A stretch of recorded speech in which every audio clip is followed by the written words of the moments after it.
අය පුතේ කාන්තා දිනයක් දාලා තියෙන්නේ. ඈ මේ වගේ දින තියනවා නේද ගොඩක්.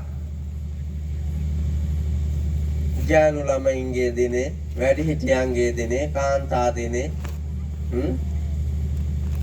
පරිසර දිනේ, ජල දිනේ, එර්ත් දිනේ, ඩෙන්ගු දිනේ. මේ වගේ විවිධ දින තියෙනවා. හැම ශ්‍රේෂ්ඨරයක්ම අලලලා දින නියම කරලා තියෙනවා. පෙම්වතුන්ගේ දිනේ මෙහෙම දින හදලා තියෙනවා. ඇයි මේ? මොනවාද දිනයක් එහෙම දැම්මේ? එහෙම ඕනෑමද?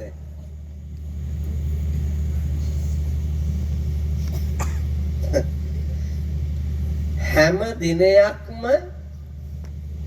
ඔය කියන දිනවල අරමුණ සාර්ථක කරන්න යොදා ගන්නවා නම් 365 දවසම ජල දිනයක් වෙන්න එපා. 365 දවසම කාන්තා දිනයක් වෙන්න ඕන. 365 දවසම ඒඩ්ස් මර්ධන දිනයක් වෙන්න ඕන. 365 දවසේම ඩෙන්ගු මර්ධන දිනයක් වෙන්න ඕන.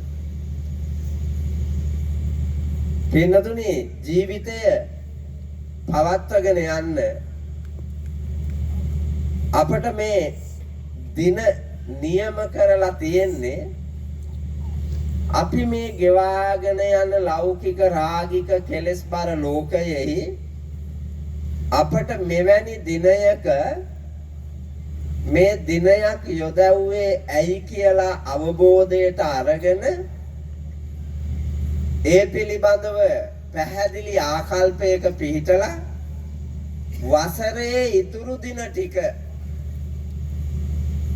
නැවත දකිමින් බලමින් අවබෝධයෙන් යුක්තව සිහියේ පිහිටුවාගෙන ඒ අඩුව මකාගෙන යන්නයි තියෙන්නේ.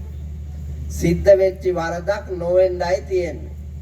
යහපත්ම දැකීමකින් ඒ දිනයේ නිමිති කරගෙන තියෙන කාරණාව ලෝකයට වටිනා විදියට පවත්වාගෙන යන්නයි තියෙන්නේ. ඒකටයි මේ දිනයක් දාලා තියෙන්නේ. විශේෂ වශයෙන් ඒ පිළිබඳව කතා කරන්න, ක්‍රියා කරන්න, අරමුණක පිහිටන්න, සත් ආකල්පයක පිහිටලා සොඳුරු ගමනක් යන්න තමයි මේ දිනේ නියම කරලා තියෙන්නේ. අද ලෝක කාන්තා දිනේ. මම අද ධර්මානුශාසනාව වෙනුවෙන් මාතෘකා කළේ ගැහණියෙක්ම සිද්ධ කළ අදූරදර්ශී ක්‍රියාවක් නිසා පිරිමියෙක් ලොකු පාපයක් කරනවා. ඒ පාපය මතින් ගොඩනැගෙන කර්ම විපාකය ගැන තමයි මම අද බණ කියන්න ලෑස්ති වෙන්නේ. මෙතන ඉන්න හැම දෙනාගේම ගෙදර ගැන මං කියනවා. මේ ඇවිල්ලා ඉන්න හැම කෙනෙකුගේම පවුල ගැන මං කියනවා. ඒකේ ගෑණි ගැනත් කියනවා, මිනිහා ගැනත් කියනවා, දරුවෝ ගැනත් කියනවා. පන්සලේ ආමුදුරෝ ගැනත් කියනවා, දායකයෝ ගැනත් කියනවා. මේ ගමේ ඉන්නවා නම් යම් රාජ්‍ය සේවකයෝ ප්‍රමාණයක් ඒ ගැනත් කියනවා. මේ ඉස්කෝලේ ගැනත් අද කියනවා. මේකේ විදුහල්පති ගැනත් කියනවා, ගුරුවරු ගැනත් කියනවා. එහෙනම් එක්කෙනෙක්වත් අත් නොහැරෙන්න මම මේ ධර්මානුශාසනාව පවත්වන්න මහන්සි ගන්නවා. හැමෝම අවබෝධයෙන් අහගෙන ඉන්නකොට Tamanට දැනෙයි මෙන්න මේ කොටස මං ගැනමයි කියන්නේ. මේ කොටසෙන් මටමයි කතා කළේ. මේ කොටසෙන් මට අවවාදයක් ලැබුණා. මගේ වරදක් නිවැරදි කරගන්නට මඟ පෙන්වීමක් කළා. නොකල හොඳ වැඩක් ආරම්භ කරගන්න මඟ පෙන්වීමක් ලබා දුන්නා. මේ විදියට පින්නතුනේ ජීවිතයේ විවිධ පැතිකඩවලට පෙරලන්න පුළුවන් ධර්ම කාරණා ටිකක් අද ඇහෙනවා. එනිසා මනවින් සුනාත ධාරේත චරාත ධම්මෝ හොඳට අහලා අවබෝධ කරගෙන ඒ අනුව හැසිරෙන්න, ධර්මයට අනුව හැසිරෙන්න. දැනට හැසිරීම කොහොමද? දැනට ඔබේ හැසිරීම ධර්මයට අනුවද? අපේ නායක හඳුන්නේ මේ ඉන්න දෙබරැල්ලේ සහ අවට ග්‍රාම නිගම වාසී මේ ක්‍රීඩාංගණයට එක්කාසු වෙලා ඉන්න මේ අය අතරේ කවුරුවත්ම නෑ සුද්ධ බෞද්ධ.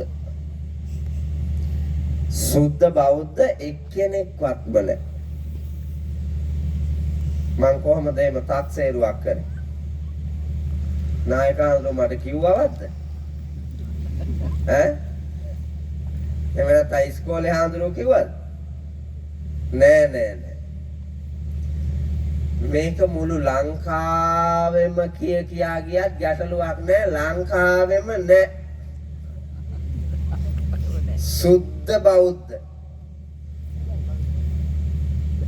මං එහෙම කියන්නේ සුද්ධ බෞද්ධයෙකුගේ නිත්‍ය සීලය මොකද්ද?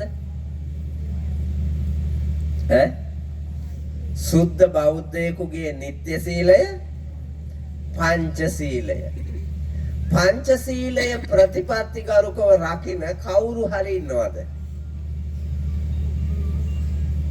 සත්තු මරන්නේ නැති, හොරකම් කරන්නේ නැති, කාමේහි වරදවා හැසිරෙන්නේ නැති, මුසාවෙන් ලොව රවටන්නේ නැති, මද්ද්‍රව්‍යයක් ගන්න නැති. මේ පහම ප්‍රතිපත්ති ගරුකව නොබිඳ ඉන්න කවුරු හරි ඉන්නවද? ස්වාමීන් වහන්සේ මේ මම කියලා හිතෙන කෙනෙක් හතරක් රැක්කා කිව්වත් මම පිළිගන්නම්. පහම රැක්කා කිව්වට පිළිගන්න බෑ.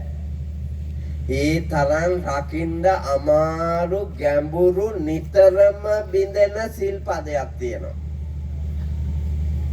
මොකක්ද ඒක?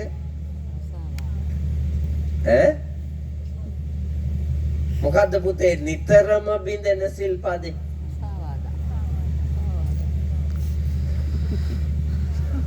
සාවාදා. උපාසකම්මලට හිතෙන්නේ මොකක් වෙන්න ඇත්ද?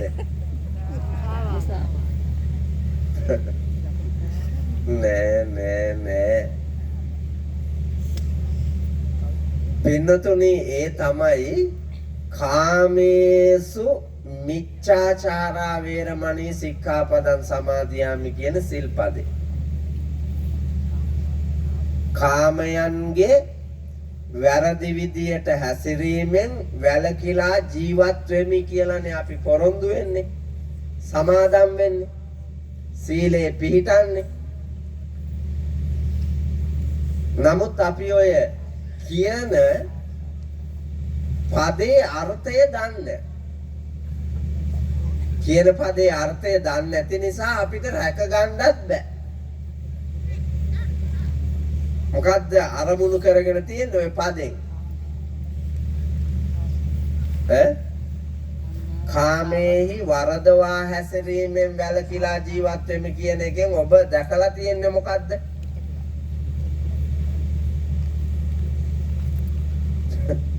ස්වාමීන් වහන්සේ ඒක කියන්න බෑ කුණු හරපයක් වාගේ. එහෙමවත් හිතෙනවද? ඔව් මන් දන්නවා මේ සමාජය හිතේ තියාගෙන ඉන්නේ පෙරේරා මේ කාමේ වරදවා හැසිරෙනවා කියලා කියන්නේ මොකක් හරි කුණුහරුපයක් තියනවා මේගොල්ලෝ දන්න. ආන් ඒකෙන් වැළකීලා ඉඳීම කියලා තමයි හිතේ තියාගෙන ඉන්නේ. ඒ නෙමෙයි පුතේ. මේ සිල්පදේ ගැඹුර තියෙන්නේ ඇහැ, කන, නාසය, දිව, ශරීරය සහ මනෝභාවය කියන මේ සියලු ඉන්ද්‍රයන් පිනවීම කාමය. පිනවීම කාමය. වැරදි විදියට පිනවීම කාමය වරදවා හැසිරීම. මේ සිල්පදේ බිඳිමින් තමයි පුතේ මේ වර්තමානයේ ඔබ මේ ඉන්ද්‍රයන් තෘප්තියට ඔට්ටු වෙන්නේ මේ. නානාවිද ගෙවල් දොරවල් හදන්නේ, යාන වාහන ගන්නේ, ඉඩම් කඩම් ගන්නේ, විසිතුරු ඇඳුම් පැළඳුම් ගන්නේ, කෑම බීම හොයන්නේ. මේ ඔක්කොම ජීවත් වෙන්නද? නෑ, ජීවත් වෙන්න සරලව පුළුවන්. ජීවත් වෙන්න සරලව පුළුවන්. දැන් ඉස්සර කාමර 2යි 3යි දරුවෝ 10යි 12යි ගෙදරක. දැන් කාමර 10යි 12යි දරුවෝ 2යි. එහෙමනේ තියෙන්නේ. එහෙම තියෙන්නේ. බලන්නකො වෙනස. එතකොට මේ මිනිහාට තේරෙන්නේ නැහැ ඇයි මෙච්චර කාමර. ඒ කාමර හදන්න සල්ලි, නඩත්තු කරන්න සල්ලි, නඩත්තු කරන්න කැපවීම. මේවා කරන්නේ කොහොමද? ඒවා තනියෙන් කරන්න බෑ. ඒවට දැසි දස්ස ඕනේ. සේවකයෝ ඕනේ. සේවකයන්ට වැටුප් ගෙවන්න ඕනේ. වැටුප් ගෙවන්න සල්ලි කො. ඒකට හොරා කන්න වෙනවා නේ පුතා. ඒකට හොරා කන්න වෙනවා. ඒකට වංචා කරන්න වෙනවා. බොරු කරන්න වෙනවා. මේ తాවකාලික තෘප්තියෙන් විඳීම සඳහා පුදුම කැපවීමක් අපේ තියෙන්නේ. ඒක සත්භාවය නෙමෙයි අසත්භාවය. ඒ සත්පුරුෂාකල්ප නෙමෙයි අසත්පුරුෂාකල්ප. ඒකනේ අපි පෙරදිලා තියෙන්නේ. නිරෝගී ජීවිතන ජීවිත රෝගාතුරයි. බුද්ධිමත් ජීවිතන ජීවිත මෝඩ පහේ. සන්තෝෂයෙන් ඉන්න අයන හැම වෙලාවෙම දුකෙන් ඉන්නේ. ගැටලු නැති අයන හැම දෙනාම ගැටලු වලින් ජීවිතේ පුරෝගෙන ආර්ථික වශයෙන් නිසි සංවර්ධනයක් නැ දිලින්දම් බවට පත් වෙලා තමන්ගේ දෑත දෙපයේ වීරියෙන් සදහැයෙන් හොයා ගන්නා ලද වස්තුවක් මත යැපෙන්න අනුන් මත යැපෙන්න උත්සාහ කරනවා.